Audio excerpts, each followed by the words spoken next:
आज जुमा है और सबसे पहले बात कर रहे हैं कराची स्टॉक मार्केट के हवाले से, जिसमें 2 सेशंस होंगे। पहले सेशन का आगाज़ किस रुझान से हुआ है, जानने के लिए हमने राब्ता किया अपने नुमाइंदे मोहम्मद आसिफ से। जी आसिफ।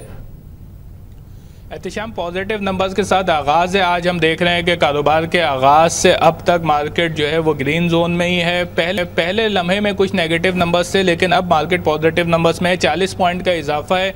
KC 100 इंडेक्स जो कल 13,800 पॉइंट्स की सतह से भी नीचे गिर गया था, अब 13,800 पॉइंट्स की सतह को अबूर करके उसको सस्टेन रखा हुआ है। इस वक्त तक हम देख रहे हैं कि मार्केट की सूरत हाल ट्रेडिंग वाइज काफ़ी ज़्यादा स्लो है। तकरीबन 34 से 35 लाख शेयर्स के सौदे अभी तक मौजूदा हुए हैं।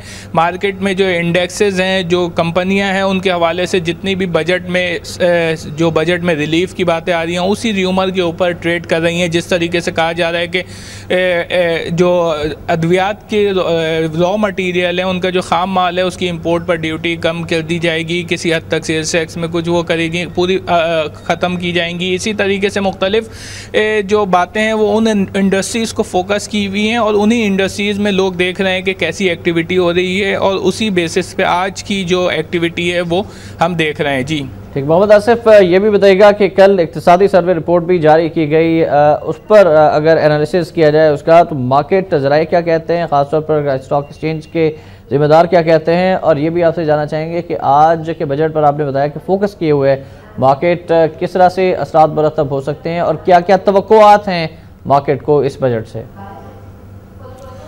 देखिए, इकनॉमिक सर्वे जो कल आया है उसमें अगर हम ओवरऑल देखें उनके आदाद व शुमार जो हुकूमत ने पेश किए हैं, उसमें सिर्फ 2 टारगेट जो हैं वो अचीव होते हुए दिखे। एक ये कि महंगाई का जो उन्होंने टारगेट रखा था कि 12% से कम रहेगी, वो 10.8% रही, और इसी तरीके से जो लाइव स्टॉक की जो ग्रोथ रखी थी 4%, वो 4% ही रही। इसके अलावा हमारे पास से तमाम टारगेट जो है वो मिस हुए हैं, चाहे वो एक्सपोर्ट के हों, चाहे वो GDP ग्रोथ के हों, चाहे वो तजारती खसारे के हों, चाहे वो गवर्नमेंट की बोरोइंग के हों, उनके कर्ज़े लेने की हद हों, तमाम के तमाम टारगेट जो हैं वो स्लिप हुए हैं, जिसकी वजह से वफाकी वज़ीर ख़जाना का ये कहना था कि मुश्किल साल रहा है, और हम अपनी ना सिर्फ हमारे लिए मुश्किल रहा है बल्कि पूरी दुनिया के लिए ये साल मुश्किल रहा था। और जो आने वाले बजट के हवाले से उनका कहना था कि जो रिलीफ मिलेगी उसमें यही चीज़ है कि बैंकों से जो पहले विड्रॉल पर 25,000 रुपये पर टैक्सेस लगता था, उसकी रेंज थोड़ी सी बढ़ा दी जाएगी ताकि छोटे विड्रॉल को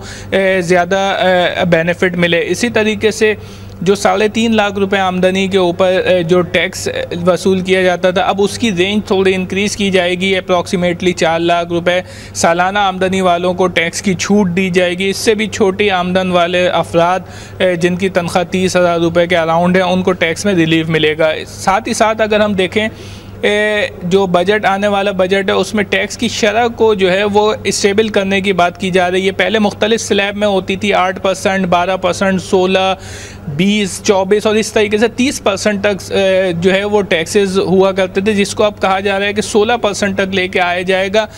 अब जिन अशिया के ऊपर टैक्सेस काफ़ी ज़्यादा थे, 20, 22 और 30%, उनको बेनिफिट्स होगा, लेकिन इस रैशनाइल करने में, इसको एक टैक्स करने में जो जिन कंपनियों को थोड़ी सी इस वक्त रिलीफ थी, छूट थी, उनके जिनके टैक्स 8 या 12% थे, वो अगर 16% होंगे तो यकीनन उन प्रोडक्ट में हमें महंगाई का सामना करना पड़ेगा। ये सारी सूरत हाल जो है वो इस वक्त देखना है। बजट ओपन होता है, उस पर सिचुएशन मुकम्मल तौर पर क्लियर होगी कि किस इंडस्ट्री को बेनिफिट गया, कौन सी इंडस्ट्री जो है वो इस तरीक़ेकार इस नए टैक्स रिफॉर्म के नतीजे में जो है वो मुश्किलात से दुचार होती है। जी अच्छा मोहम्मद आसिफ, हमने गवर्नर स्टेट बैंक के बयान की बात की थी, जो इंटरव्यू उन्होंने दिया था एक अमेरिकी अखबार को, उसके बाद हमने देखा कि डॉलर जो है वो एकदम 94 प्लस हो गया।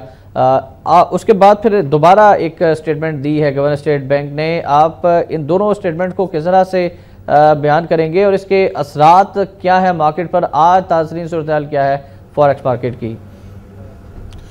देखें, जो गवर्नर स्टेट बैंक ने वॉल स्ट्रीट जर्नल को 29 मई को बयान दिया था पाकिस्तान की माशी सूरत हाल के हवाले से, वो बदकिस्मती से बयान जो है वो सही बयान ही लगता है, चाहे अगर उसमें गोल मोल ना किया जाए, क्योंकि उसकी हम अगर तमाम कंसिक्वेंसेस देखें तो ये तमाम चीज़ें हकाइक पर मबनी हैं कि हम अपने आइंदा आने वाले माली साल में अपने कर्ज़े IMF को वापस करने की पोजीशन में नहीं है।